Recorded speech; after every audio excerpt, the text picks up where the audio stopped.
Hello guys, at welcome muli sa ating cooking vlog.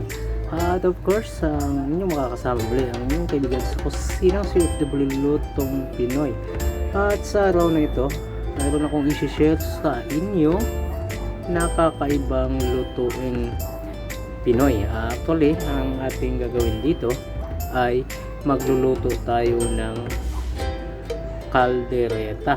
Pero iba ang ating gagamiting main ingredients, at yan po ay ang ribs ng usa o yung deer. So nakikita ninyo, ang ginagawa natin ay hiniwa muna natin ito.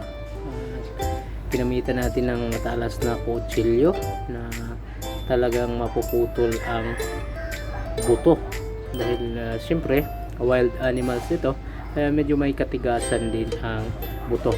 So sa ngayon, magpapakulo muna tayo para magpapalambot muna tayo sa ating ribs, at naglalagay tayo dito ng buong paminta at sinamahan din natin ng laurel leaves.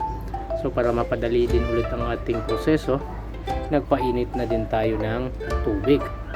So maya maya makikita natin ay madali na lang itong kukulo. So sa ngayon, tatakpan muna natin at aantayin natin ang 40 minutes para talagang insakto yung lambot. So yan guys, after 40 minutes nakikita ninyo.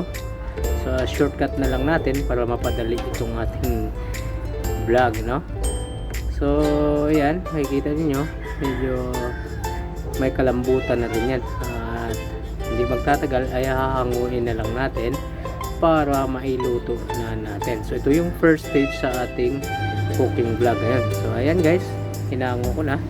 At kung nakikita ninyo, no, walang kunti lang ang kaibahan sa buto ng kambing. Ay itong karne niya parang nasa kalagitnaan ng karne ng baka at kambing. At syempre nakahanda na rin natin ang ating mga importanteng ricado dito sa ating ilulutong kalderetang ribs ng usa, o sa English naman yan ay deer.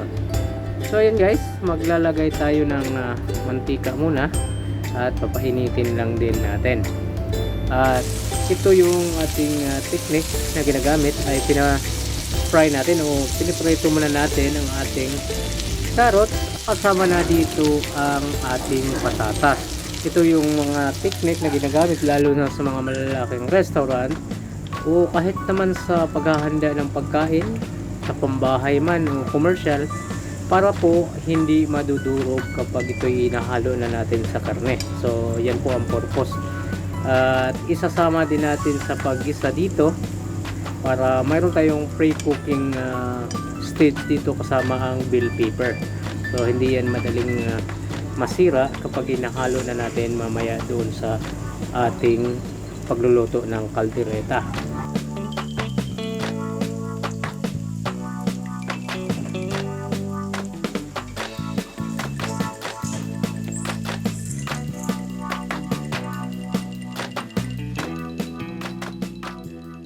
So guys, mga bago lang pala sa ating channel, huwag niyong kalimutang pindutin ang subscribe button.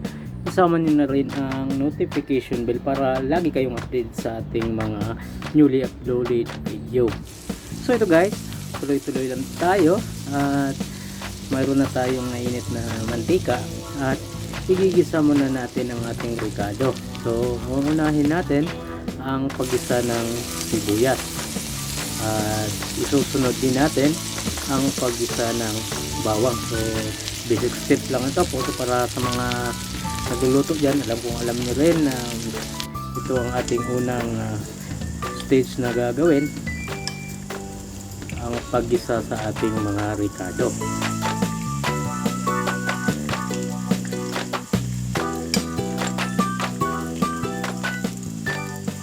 Isusunod naman natin ang green Thai chili.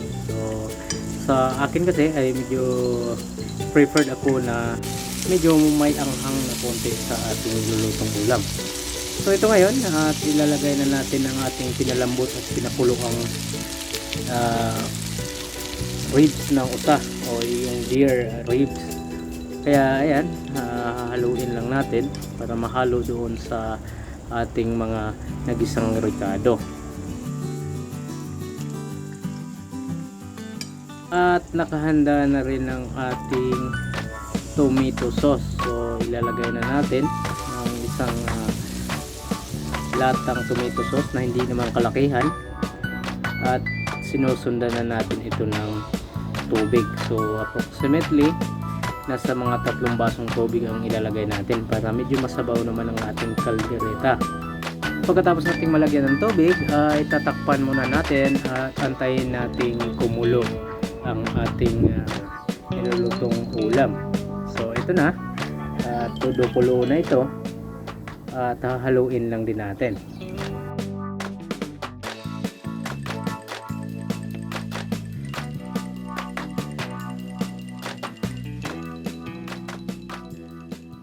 Pagkatapos po nating magpakulo ay pwede na tayong maglagay ng partial na seasoning, at naglagay na tayo ng magic syrup. Ito yung ginagamit natin, huwag lang nating padamihan, at isusunod din natin ang liver spread.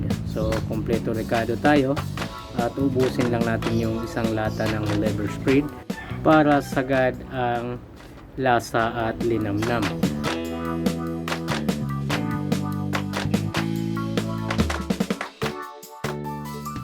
So hindi natin papatagalin mga kapatid, no? Maglalagay na din tayo ng asin para naman makuha na natin ang lasang pasok sa ating panimpla, no? So haluin lang din natin para ma-dissolve ng maayos yung ating nilalagay na asin. Especially ginagamit natin dito ay iodized salt.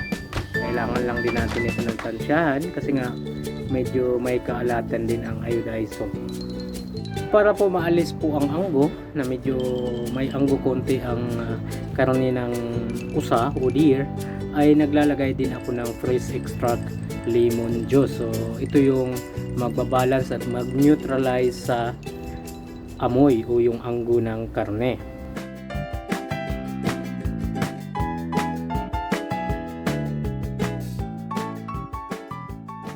At paghaluin lang natin ng konti at tatakpan natin muli sa loob ng 3 minuto.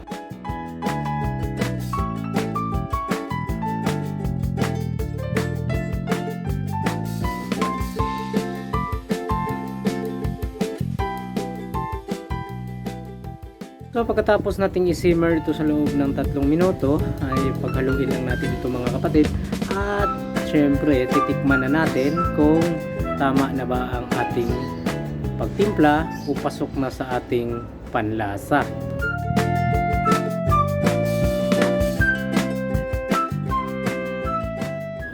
Tulad ng dati ay kumukuha tayo ng ibang kutsara para sa tasting process, para hindi naman po madaling masira ang ating ulam.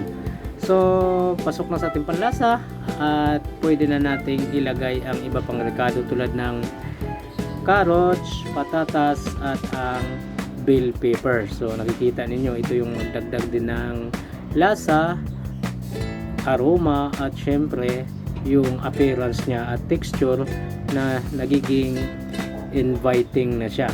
So ayan guys, paghaluin lang natin ito ng maayos. Ito na ang pinakaantay nating pagkakataon, at tapos na ang ating pagluluto sa ating reseping kalderetang deer ribs, o ito yung ribs ng usa. So guys, napaka-challenging ito at kakaibang video itong inandog sa inyo. At sa muli, maraming salamat sa inyong pagtangkilik sa ating cooking channel.